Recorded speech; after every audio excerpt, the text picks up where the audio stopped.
வணக்கம்.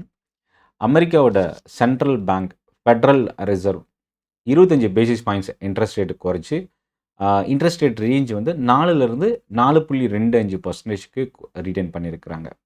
இப்போ இந்த இன்ட்ரெஸ்ட் ரேட் குறைச்சா, அவங்க மார்க்கெட்டுக்கும் பாசிட்டிவ், குளோபலுக்கும் பாசிட்டிவ். ஸோ இத பத்தின இந்தியாவுக்கு இதில என்ன பெனிஃபிட் அப்படின்றது தான் இந்த வீடியோல நம்ம பார்க்க போறோம்.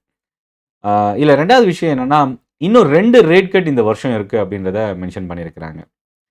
ஆ இதுக்கு இந்த ரேட் கட் குறைச்சதுக்கான ரீசன் ஃபெடரல் அவங்களோட சென்ட்ரல் பேங்க் குடுத்திருக்கிற காரணம், ஜாப் டேட்டா ஸ்லோ டவுன் ஆயிருக்கு. அன்எம்ப்ளாய்மென்ட் வந்து கொஞ்சம் ரைஸ் ஆயிருக்கு. பட் கண்ட்ரோல் ரேஞ்சில இருந்தாலும் கொஞ்சம் ரைஸ் ஆயிருக்கிறது நெகட்டிவ் அப்படின்னு குடுத்திருக்கிறாங்க. முதல் விஷயம் என்னன்னா, இந்த இன்ட்ரெஸ்ட் ரேட் குறைக்கிறதுனால என்ன பேக் ஃபயர் ஆகும்? முதல் இதுல நெகட்டிவ் இந்த இன்ட்ரெஸ்ட் ரேட்ட குறைச்சா ஒரே ஒரு விஷயம் மட்டும் நெகட்டிவ். என்ன நெகட்டிவ்னா, ஆம் இந்த டிமாண்ட் அதிகமா இன்கிரீஸ் ஆகும். டிமாண்ட் அதிகமா இன்கிரீஸ் ஆச்சுன்னா, அந்த பொருட்களோட விலை குறையும். டிமாண்ட் அதிகமா கன்சியூமர் ஸ்பெண்டிங் அதிகமாகும்.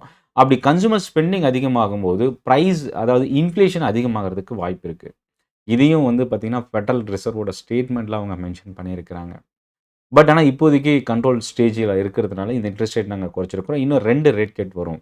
முக்கியமா இதோட பேக்கிரவுண்ட் என்ன அப்படின்னா, இப்போ இந்த ரேட் கட்க்கு முதல் விஷயம், ஆம், அமெரிக்காவோட பிரசிடென்ட் டொனால்ட் ட்ரம்ப்போட டாரிஃப் பிரச்சனை பெரிய அளவுக்கு எக்கனாமியை ஸ்லோ டவுன் ஆகிறதுக்கான வாய்ப்பு இருக்குன்ற ஒரு இம்பேக்ட்டு இந்த இடத்துல தான் இந்த இன்ட்ரெஸ்ட் ரேட் குறைச்சிருக்கிறாங்க. ஸோ பேலன்ஸ் பண்ணியிருக்கிறாங்க இந்த பிரச்சனையா அப்படின்னு கூட சொல்லலாம். இப்போ இந்தியாவுக்கு வரலாம்.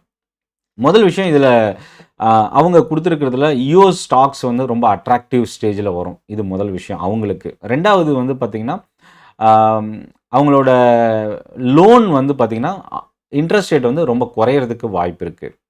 3வது யுஎஸோட பாண்ட் ஈல்ட் ட்ராப் ஆகும்போது, அவங்க அந்த லோன் எடுக்கிறது வேல்யூ வந்து அதிகமாகும்.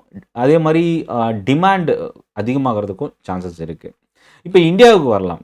இந்தியால வந்து பார்த்தீங்கன்னா, எஃப்ஐஎஸோட இன்வெஸ்ட்மென்ட் தொடர்ந்து மார்க்கெட்லேருந்து வெளியில எடுத்துட்டு இருக்கிறாங்க. அதுக்கு நெறைய காரணங்கள் இருக்கு. பட் நம்ம டொமஸ்டிக் டேட்டாவ பொறுத்தவரைக்கும் ரொம்ப ஸ்ட்ராங்கா இருக்கு. ஐஐபி, ஜிடிபி, இன்ஃப்ளேஷன் வந்து ஆர்பிஐயோட கண்ட்ரோல் ரேஞ்சுக்குள்ள இருக்கு. இதெல்லாமே பாசிட்டிவா இருந்தும் நம்ம மார்க்கெட் ஒரு இடத்துல ஸ்ட்ரகிள் ஆகுது. அது டாரிஃபோட பிரச்சனை ஒரு பக்கம். ரீசென்ட்டா வந்த பாகிஸ்தான் ஜியோ பொலிட்டிக்கல் இஷ்யூ இன்னொரு சைட்ல. இந்த 2 விஷயம் தான் இப்போதைக்கு நம்ம இந்தியால ஒரு ஸ்ட்ரகிள் ஆகக்கூடிய ஒரு விஷயம். 3வது டொமஸ்டிக்கா இருக்கிற ஒரு நெகட்டிவ் விஷயம் என்னன்னா, குவார்ட்டர்லி ரிசல்ட் ரீசென்ட்டா லாஸ்ட் குவார்ட்டரோட ரிசல்ட் பெரிய அளவுக்கு கை குடுக்கல. இதுதான் எஃப்ஐஎஸ் வந்து தொடர்ந்து நம்ம மார்க்கெட்லேருந்து ஃபண்ட வெளியில எடுத்துட்டு இருந்ததுக்கான ரீசனா பார்க்கலாம். இப்போ அமெரிக்காவோட இன்ட்ரெஸ்ட் ரேட் குறைச்சிருக்கிறது, அவங்க வாங்குற லோனோட இன்ட்ரெஸ்ட் ரேட் ட்ராப் ஆகும்.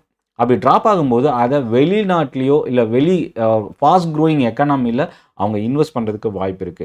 இதனால என்ன நடக்கும் அப்படின்னா, எஃப்ஐஎஸோட அவுட்ஃப்ளோ வந்து ஸ்டாப் ஆகி, இன்ஃப்ளோ அதிகமாகறதுக்கு வாய்ப்பு இருக்கு. அதாவது வெளிநாட்டிலருந்து முதலீடு நம்ம இந்தியன் மார்க்கெட்டுக்கு வரதுக்கு வாய்ப்பு இருக்கு. இது இந்தியா வந்து one of the fastest growing country அப்படின்னு சொல்லலாம்.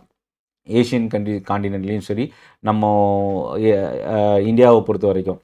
ஸோ இந்த இடத்துல domestic and IT and metal செக்டாருக்கு இது ஒரு பாசிட்டிவ் இம்பேக்ட்டா இருக்க வாய்ப்பு இருக்கு. எஃப்ஐஎஸ் ஓட இன்வெஸ்ட்மென்ட் அதிகமாகறதுக்கு மேபி இந்த அக்டோபர், நவம்பர்லேருந்து இன்ஃப்ளோ அதிகமாகறதுக்கு சான்சஸ் இருக்கு. ஸோ ஓவரால் மார்க்கெட் சினாரியோ இது ஒரு பாசிட்டிவ் இம்பேக்ட் இந்தியன் மார்க்கெட்டுக்கும் கூட அப்படின்னு சொல்லலாம். ஆர்பிஐ மேபி இந்த ஃபெடரல்ல ஃபாலோ பண்ணி ஆர்பிஐ இன்ட்ரெஸ்ட் ரேட் குறைக்கிறதுக்கும் சான்சஸ் இருக்கு. வெயிட் பண்ணி பார்க்கலாம். என்ன நடக்க போகுது அப்படின்றது. உங்க ஃபீட்பேக்க கமெண்ட்ல போஸ்ட் பண்ணுங்க. இந்த வீடியோ பத்தின ஃபீட்பேக்க.